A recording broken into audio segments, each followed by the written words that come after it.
Before we begin, I want to share a resource that can make your divorce process far easier and much less stressful. It's Hello Divorce. Hello Divorce gives you a guided, step-by-step path through your divorce with clear instructions, simple online tools, and support from real legal and coaching professionals when you need it. You get help with paperwork, access to affordable legal advice, and a process that is designed to save you money, reduce conflict, and keep you informed every step of the way. They've created a special page just for Divorce and Beyond listeners. Visit hellodivorce.com/Susan to explore their plans, pricing, and resources so you can see exactly what fits your situation. If you want a clearer, calmer, more empowered way to move through your divorce, start at hellodivorce.com/Susan. Coming up on today's episode of the Divorce and Beyond podcast. There is no loneliness as lonely as being lonely in a relationship. Being lonely and doing all of the work without the burden of resentment and anger and someone else in the house who could actually be helping. None of it is as exhausting as feeling that resentment and the burden and the rage and all of the things. Welcome to Divorce and Beyond, a podcast about navigating divorce and what comes next. I'm Susan Guthrie. I'm a divorce attorney and mediator, and for more than 3 decades, I've helped people navigate divorce with clarity, strategy, and compassion. Each episode offers practical insight into the legal, emotional, and life decisions that shape your future. So let's get started. Welcome back, listeners, to the podcast. So there is a conversation happening everywhere right now. It's in television shows, headlines, social media feeds, and in the quiet late-night conversations so many women are having with themselves. And while it often shows up as an argument about chores or schedules, the truth is this was never just about the dishes. It's about mental load, invisible labor, and power inside modern marriage. This is a conversation that needs nuance, honesty, and real-world experience, and there is no one better suited for it than my friend and guest today, Kate Anthony. Kate is a globally recognized divorce coach, feminist thought leader, and the author of The D Word, Making the Ultimate Decision About Your Marriage. She's also the creator and host of the Divorce Survival Guide podcast, which is ranked in the top 0.5% worldwide with more than 3.5 million downloads. Go listen. For more than a decade, Kate has helped women decide whether to stay or leave a marriage, navigate divorce with children, and rebuild their lives with clarity and confidence. In today's cultural moment, this conversation and her voice could not be more timely. So let's get into it.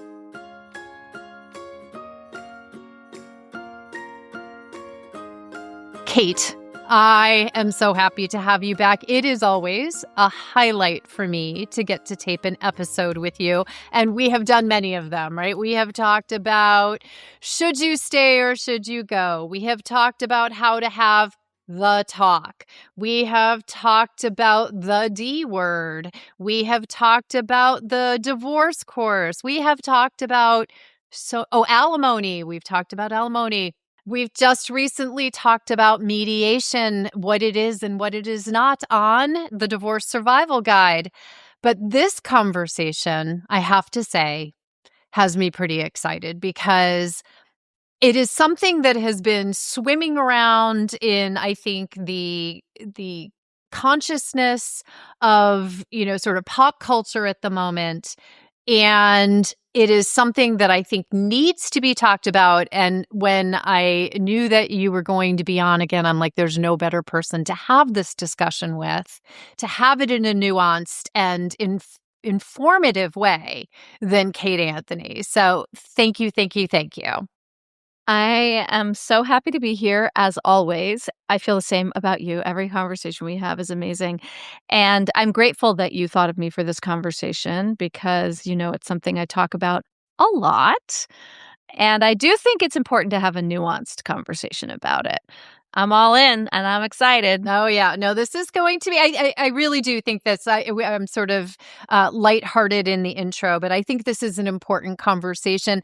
And part of that, maybe we start there because I feel like, at least for me, this has become a topic that has become much more at the forefront of my thought process as women's rights have been increasingly attacked, taken away, whatever we'd like to, minimized, regressed, gone backwards in time. This topic of this traditional, we see a lot of things in social media about trad wives, traditional wives, and stay at home moms, but then there's this whole stay at home girlfriend, which takes it an even, more, problematic step further. So I feel like the flip of that has made at least me much more aware of the disparity in gender roles in relationships. And that's really kind of what we're talking about here today. Yes. And I think that it is such an important part of this, which is that there's the overt, which is the trad wife, this trad girlfriend thing, which is, oh, Lord have mercy. And those are the more overt, women belong, barefoot and pregnant kind of manifestations of this. But even in a two-income family, the gender role, the disparity in the workload and the imbalance in the domestic labor and all that entails is as covert as it is still so imbalanced. And, even with men who are self-proclaimed feminists, right? Because it is woven into the fabric. This is not, we talked about before we hit record that this is not a man-bashing session. This is not an anti-man conversation. This is an anti-patriarchy conversation. And what I want men to understand is that patriarchy is just as bad for them as it is for women. But it also benefits men on the backs of women's labor so extremely.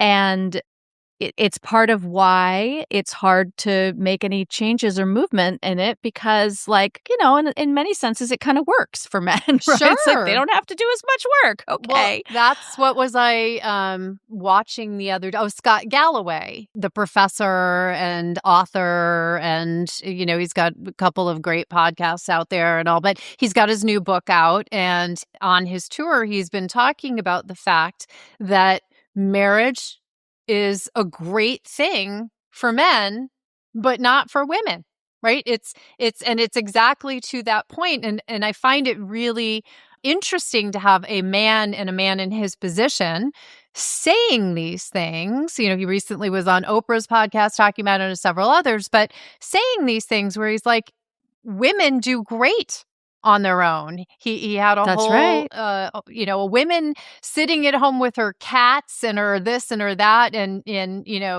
her friends and knitting her thing. And she's happy. And she's happy. Whereas a man, he hits that state of happy when he has the woman in the relationship. And that was, I just found it a really compelling and thought-provoking discussion that he was having that I don't think men see. That's and maybe hearing it from a man makes it easier for them to see it or at least hear it. Sure. I hope so, right? Because we're not asking, women are opting out of marriage at much higher rates than ever before. We make our own money. We make more money. We are more highly educated. We have higher rates of home ownership, like all sorts of stuff. Like we are on it.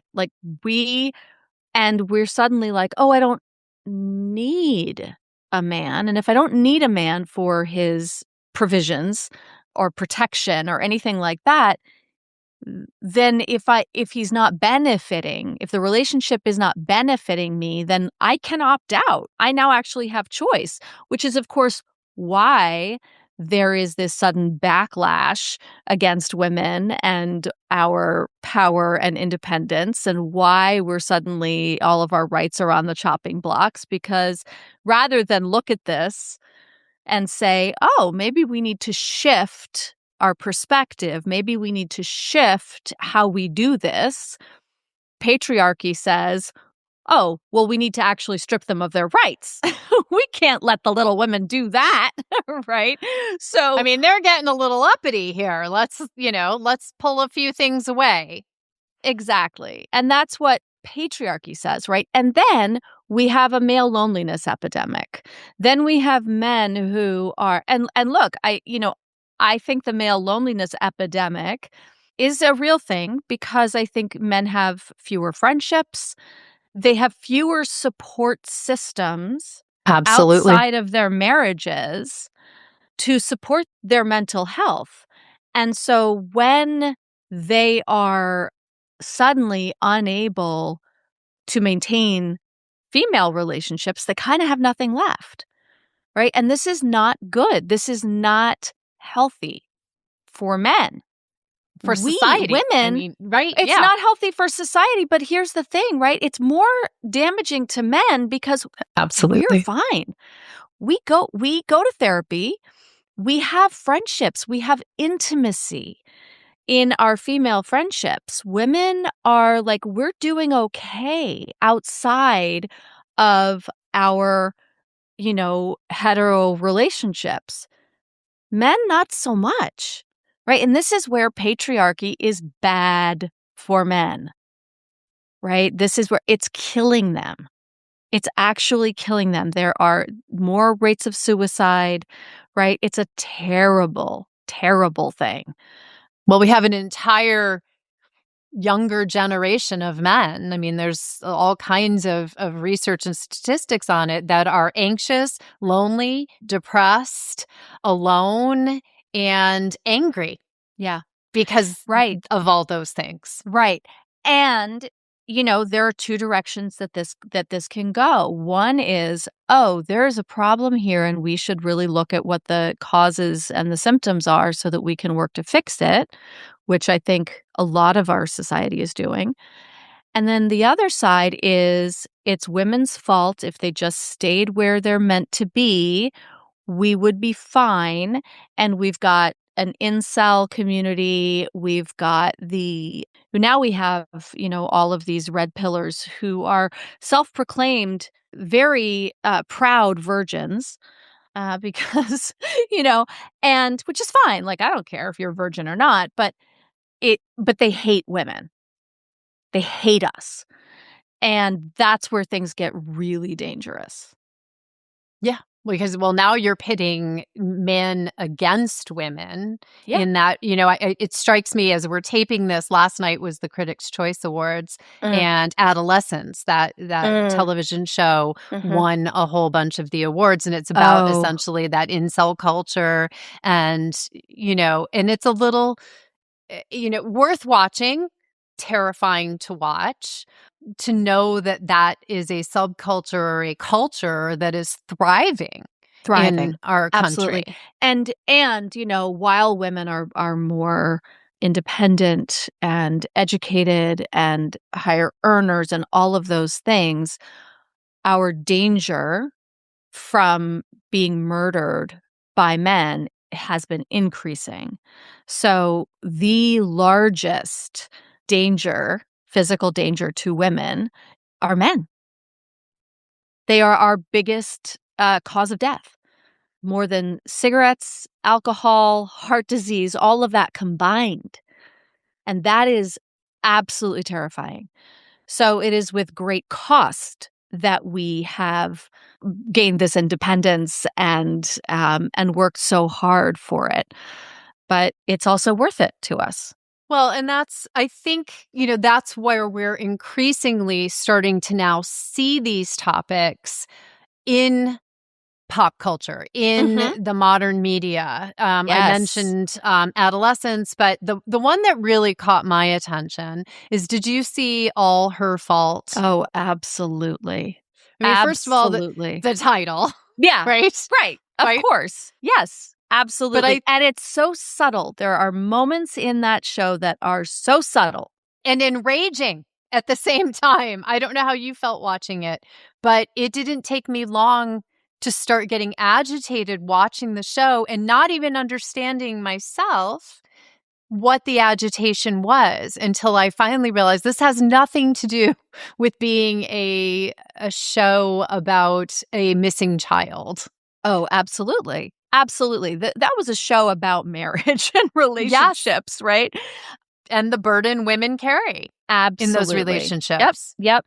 And the two, you've got these two working women, these two successful working women, and they bear the brunt of all, and again, in really subtle ways, just in like, who's being asked the questions by the police, they did such a good job with not making it sort of like, oh, come on, nobody would ever say that. It's like, oh no, they totally would. They would totally ask that question, and they would ask it of her, and they would ask it in that way, because we've all experienced it. Right. Like the nanny interview, right? Didn't you interview her? Didn't you check her? Didn't you check her references? Yeah. Yep. And they look at the wife. And they look at the wife, right? Exactly. And then you do have the one cop who was like, "Did you?" to the husband. "Did you interview? Did you call her references?" Which was great. But absolutely, it is. Everything is her fault, and it's on her shoulders all the time with no benefit, no acknowledgement, right? But if anything falls apart, that is all her fault. Always. And they had that. Richie was the one husband, Dakota Fanning's husband. Oh, yeah. When she finds him sitting in the car when she's like got the important business meeting and he was too busy to help care for their child. And then she finds him sitting in his car at the beach. Watching reels, drinking a big gulp. It's just disgusting. Right? Yep. It is enraging, and it did start to, we're seeing it there. So there's been all these kinds of shows. There's certainly been a number of articles in, the mainline press. I mean, the New York Times is putting out, Wall Street Journal. So we're seeing, I think, a lot more talking about these topics, a lot more awareness around these topics. But I don't know if the way that we're talking about it, and I specifically would love your take on this because you are the queen of communication. I don't know that the way it's being discussed is helping. How do we discuss this? Because you've said, and I think it's really important, that none of what the patriarchy is pushing is actually helpful to men, right? It's helpful and it's not helpful. If you want to have a happy, healthy relationship in life, it is not helpful to be in this hierarchy with your mate.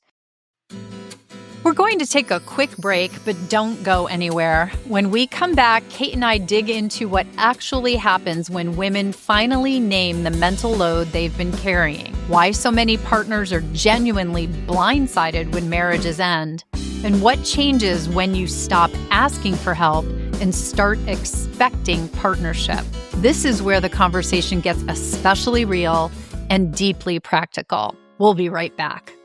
Listeners, as a bit of a product junkie myself, I am so excited to announce that we have partnered with Blue Mercury, which is your one-stop destination for luxury skincare, makeup, hair care, fragrance, and more, all thoughtfully curated and backed by their expert service. And because you are listening today, Blue Mercury is offering 15% off your first order when you use the special link in our show notes. It's their way of saying thanks for being a part of the Divorce and Beyond family. So just click the link in the show notes, shop your favorites, and enjoy the 15% discount that will be automatically applied to that first purchase. That's 15% off your first order at bluemercury.com. Check your show notes to claim it now.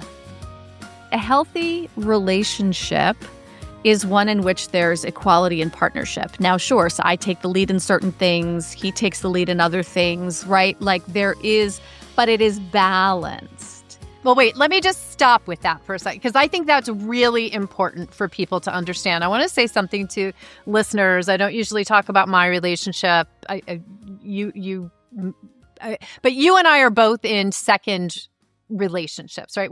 I was married once, you were married once, I'm now remarried, you are getting remarried. We are now in those relationships. We've talked about this as friends with partners, with real partners, right? Like now, does that mean that my husband loads the dishwasher? No, I do that. I load the dishwasher, but he does his things that he does. He's my partner. He supports me. We don't split every task 50-50, but we split things up that works for us in our relationship and partnership. That's right. That's right. And I am in a relationship with someone who does all the domestic work. I can't explain it, but I will say we sort of have a bit of a flipped roles where I'm more the breadwinner. And he loves domestic labor. If he could never work a day in his life and just stay home and organize and cook and clean, the man would be so happy. And I find it endlessly fascinating and awesome. The thing about it is that I'm finding myself with so much more time and energy. Right. And, this is the thing about patriarchy is that it robs us. It robs women of time and energy and money because it's, we're constantly chasing, how much time did I spend on my hair and makeup this morning? How much money do I spend getting my hair done? Like, right. Like we do. Like there are certain, no, I could completely opt out and all the things, but I am still entrenched in it, and they've got me. The beauty industry has got me by the balls, and there's nothing I can do about it. I mean, there is, but I opt not to. You're fine with it. I mean, I'm fine with it. You have choices. I have chosen to opt into that aspect. But the amount of time and energy I have in my day because I have someone else in the house who is scooping the cat litter, doing the dishes, making the coffee, going grocery shopping, right? Like when I'm not, we do a lot of it together. But it's like, oh, I can actually create. I can step into the next steps in my business. I can, because I'm not just like constantly just trying to keep my head above water. I have partnership that allows me to rise and to shine and to grow and flourish. And when I was married to my ex-husband and in, past relationships or just living on my own alone with a kid, like I'm the only one doing everything and working and paying for everything. I was constantly just trying to keep my head above water. Energetically, never mind financially, but just like energetically. That's why patriarchy exists, because patriarchy is scared of that power. Patriarchy is not okay with what happens when women are their most powerful selves. They're terrified of it, right? And we make life. That's pretty terrifying, right? Yeah. There is so much power in our ability to do that, generally speaking, right? Obviously Right. not everyone is On a high able to, level. not everyone, blah, blah, blah. Right. This is why patriarchy exists and why like the, $6-7 billion diet industrial complex exists. Like, let's keep women distracted, counting calories and, being like, and at the gym and on the treadmill and all of the things because that's their only worth. And if we keep them distracted, they won't actually realize that they can out-earn us, that they can out-educate us, right? And then now we have figured that out, and they're like, oh, now we got to find all these other ways to keep you down. It's so interesting that you say that. it makes me think, I think it was Michelle Obama recently, there was an interview with her that she said, when they want to go after women, the first thing they go after is our looks. And, Yes. I sent you earlier, before we did this episode, I sent you a reel that I had reposted. It was somebody else's reel, and I just posted it, and I was saying, this is what it looks like when you talk at your spouse rather than talking or just, communicating with your spouse. Mm-hmm. And it's a clip from, I've never even watched the show. I think it's Wife Swap, which is a horrifying concept in and of itself, right? It's a terrible show. Yes. But what I found most interesting about it, and it's gone viral, right? It's got hundreds of thousands of views. It's got thousands and thousands of comments, mostly from men, far more comments from men than women. Uh-huh. And the comments are so derogatory toward women in general, and specifically the woman in the video. I mean, I can't tell you how she had a blue rinse in her hair, so a blue tint to her hair. I can't tell you how many people attacked her, she's got blue hair. Obviously, has no value. I mean, essentially. Right. Or she's too unattractive to deserve your time. Now, I don't want to, no offense to the gentleman, but he was bald and kind of pudgy and probably not, the Brad Pitt of the future, himself. Not a single woman commented on his appearance, nor did any man. And I just, it was so disheartening to see what was in that. And then the men calling women, the C word and saying just incredibly nasty. I've had to block more people than I've ever had to do on a post. And I just mentioned this because it goes exactly to what you're talking about, right? You have basically the conversation was the man wanted to talk about something. The woman, we don't know what she said, but she said, so when you talk, it's giving your opinion. When I talk, it's arguing. Right. And yes. that was the gist of it. And she called him out. Like, she was right? She named the thing very clearly. And because he couldn't argue that point, because she was correct, and neither could any of the commenters that you're talking about, they have to attack her attractiveness, her, whatever. Like, in that clip, if I remember it correctly, we're not even involved in what they're talking about. She just says this thing. We have no idea what the argument is about, but when she has something to say, it's an argument, and when he has something to say, it's an opinion. And that's all we know about the discussion. And because nobody can actually argue the point, they're going to go after the ad hominem, right? They're going to go, they're going to attack the person. Absolutely. Yeah. And that's what we get. And that's where I think, where we're this whole, I find it intellectually interesting, but I do find it spiritually saddening because, what we know is happening. And I think what we're seeing, and you've mentioned this, is younger women, younger generations of women are just opting out of either marriage or relationships for a variety of reasons. And I think you summed them up well, but just to restate, women are making their own money. And in many cases, women are starting to finally make the money that women deserve to make. I mean, we're still having some disparity, lagging, but still lagging. Yeah. Women are generally more educated than men are.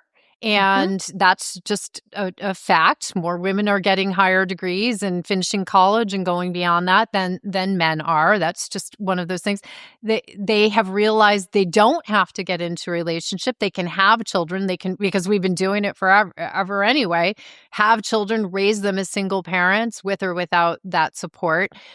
But as much as there's perhaps a level of empowerment to that, it also concerns me because as what you've described, right? We've got a whole generation of women and younger who are going off into independence and I don't need you. And then you've got this angry generation of men who are and lonely and all those things. How do we start turning this back so that people can have relationships and healthy relationships, relationships that you do want to have? Right, exactly. How do we turn this around? Raising a a boy myself, right? And Good my son good mom. my son is, 20 now, and he's been single by choice for like a couple of years. He had a long-term relationship, and then he's just kind of like, I'm like, "Have you kissed a girl? Have you had sex?" And he's like, "No."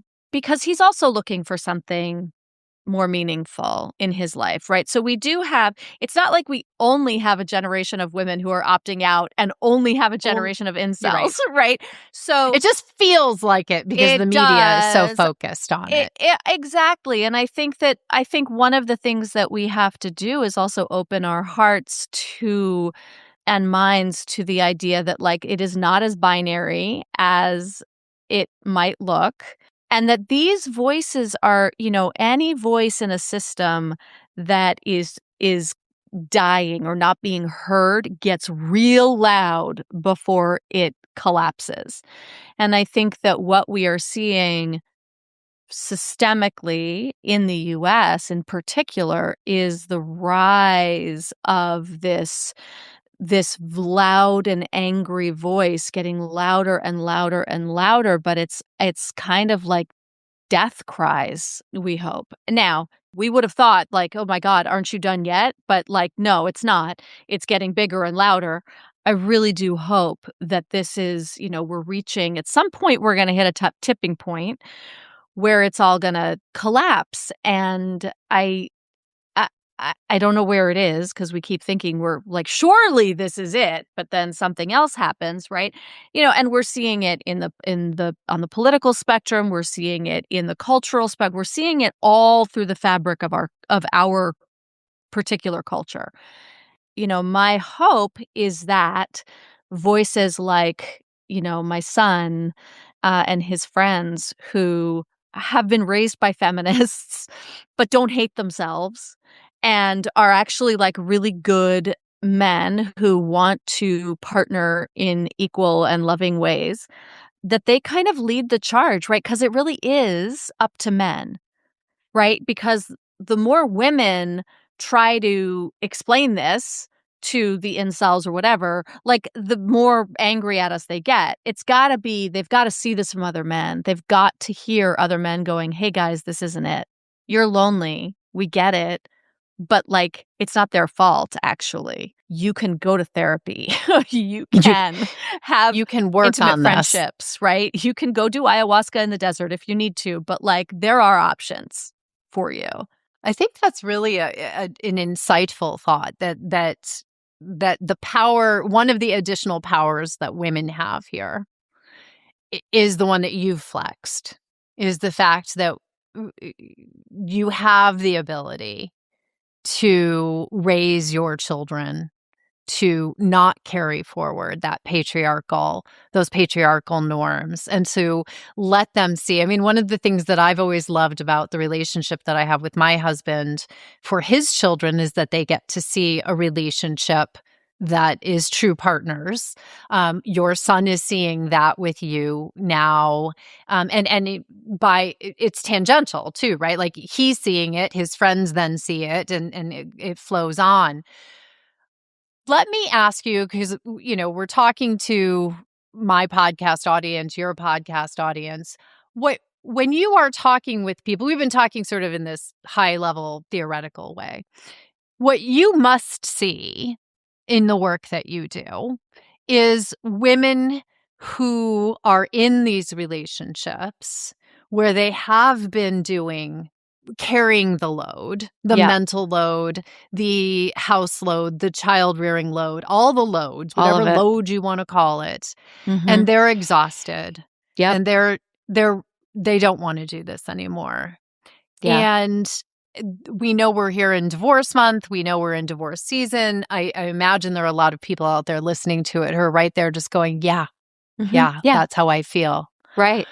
Yeah. What do you say to them about the choices that they get to make now, about the step forward that they may be contemplating as they think this through? I think depending on where they are in the process, right? If they're still contemplating and they haven't quite gotten it, I say, you can explain it one more time, right? Send them this podcast episode. You can explain it one more time if you feel like you need to. At the end of the day, there is a wealth of information out there. Like you said, there are TV series called All Her Fault. Like we're kind of, it's right on the nose there, right? But if you feel like you need to explain it one more time, by all means do it. But then remember that's it. Then you're done. And if this person actually cares about you, right? I always say that if one person in the relationship has a problem with the relationship has a problem. That's it. So if I say to my partner, I am exhausted and I cannot continue to carry this load, and his response is, I don't see the problem, sounds like a you problem, that's a marriage ender because that is not any way to be in partnership. That's like, there's nowhere to go with that, right? And then when you tell them that the marriage is over, he will absolutely be blindsided. He will never have seen it coming. All of that, right, will definitely be true. People will say like, but then I'll have to be doing it all alone anyway, right? What I'd say then is there is no loneliness as lonely as being lonely in a relationship.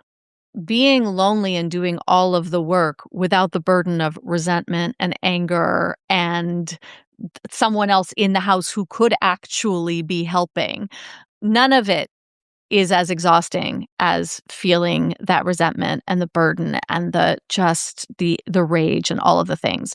And maybe you get to a point where you can hire a few things out. Sidebar, sort of. There was a period in around 2020 when my business kind of exploded, and I was overwhelmed and exhausted, and I was like, I need to hire someone else in my business. I need to hire someone else. And then I was like, well, what do I need them to do? And I did an audit of like my time and my life, and I was like, I don't need to hire someone in my business. I need to hire someone in my house. I needed a wife. I needed a wife. I needed a stay-at-home somebody. And I ended up hiring a woman to come in 2 days a week and do grocery shopping and laundry. And let me tell you, the hourly rate for that was so much less than I would have paid somebody else in my business, right? It was like, oh, it's actually cheaper. And then the pandemic happened, and then she refused to get vaccinated, and then I lost her because of that. And I was like, but it was an eye-opening experience to realize that what I needed was actually the domestic stuff, not stuff in my business. And that if domestic things were taken care of, that I could actually focus on my business.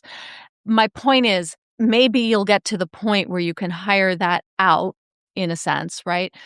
And what I see happen almost all the time is that when my clients finally do leave their spouses who have taken advantage of them and the emotional labor, their labor, right? Taken advantage of their labor, those men tend to repartner very quickly.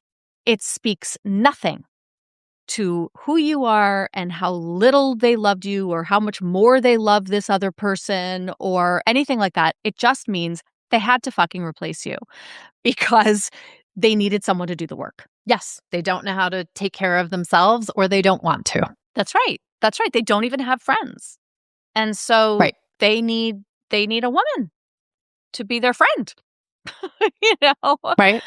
So in this season, I guess, I think there's lots of answers to your question, Susan, but in this season, I think women, as they're recognizing that they're tired, they're exhausted, they're overwhelmed, and the thing that's making them so tired is this kind of, I hate to say it, dead weight in their house, that I promise the weight is so much lighter, even if you're all doing it all on your own. You're doing it all on your own, but you are doing it with, I not love the way that you phrase it, but just, when you take the resentment and the anger and the exhaustion and all of those things out of your life, out of your day to day, the weight of that coming off is incredible. And I I want to point out for those who are seeing the video, you see Kate's book, The D Word, in the background. There's much more information on all of what we're talking about here as well. And to my listeners, you all know Kate, but if you're new here, if this content speaks to you, I highly recommend you listen to the Divorce Survival Guide podcast, because Kate is she's just a genius, honestly. And I love you. You've gotten a taste of it here week after week.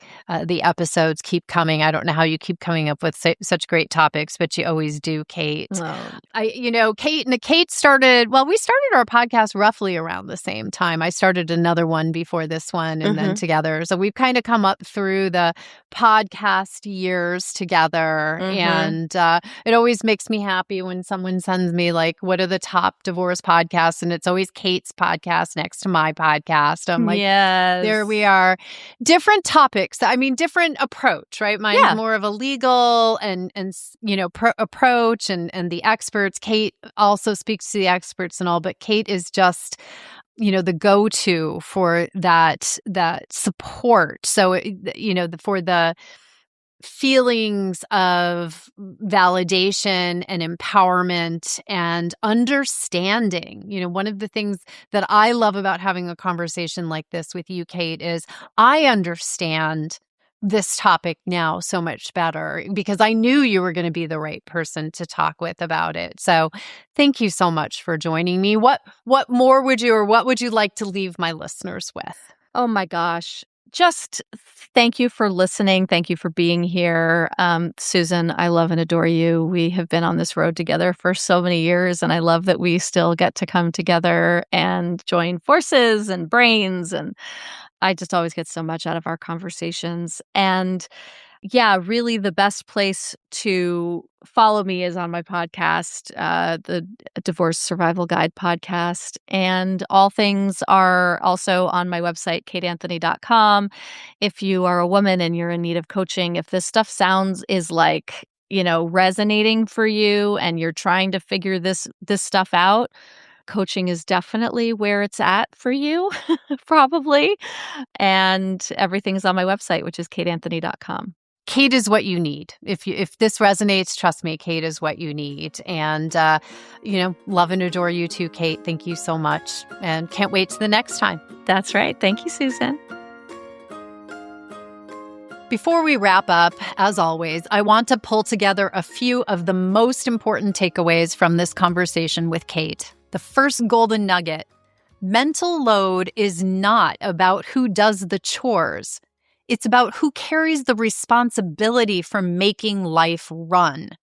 And when that responsibility falls on one partner alone, resentment isn't a failure, it's information. Golden nugget number 2. If one person in a relationship is exhausted, overwhelmed, or struggling, the relationship has a problem. Partnership means shared ownership, not occasional help. Golden nugget 3.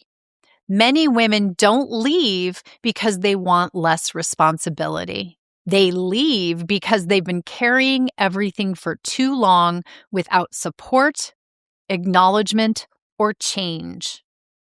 And finally, golden nugget number 4, being blindsided by a breakup doesn't mean the signs weren't there. It usually means the labor was invisible to the person who wasn't carrying it. This was never just about the dishes. It's about partnership, power, and what it costs when imbalance goes unnamed for too long. My thanks again, as always, to the amazing Kate Anthony for bringing such clarity, honesty, and depth to this conversation. If this episode resonated with you, stay with us because there's more support, insight, and guidance in the episodes ahead. Thanks for joining us. If today's episode helped you see something more clearly, take a moment to reflect on one insight you can carry forward, one decision you can approach differently, one next step that feels more grounded. Divorce is not a failure. It is about facing reality and choosing a healthier path forward for yourself and your family. You can find show notes, trusted divorce resources, and expert guidance at divorceandbeyondpod.com. If this episode was helpful, follow the podcast and share it with someone who may need support right now. I'm Susan Guthrie. Thank you for listening, and I'll be back next time with more clarity, insight, and support on divorce and beyond.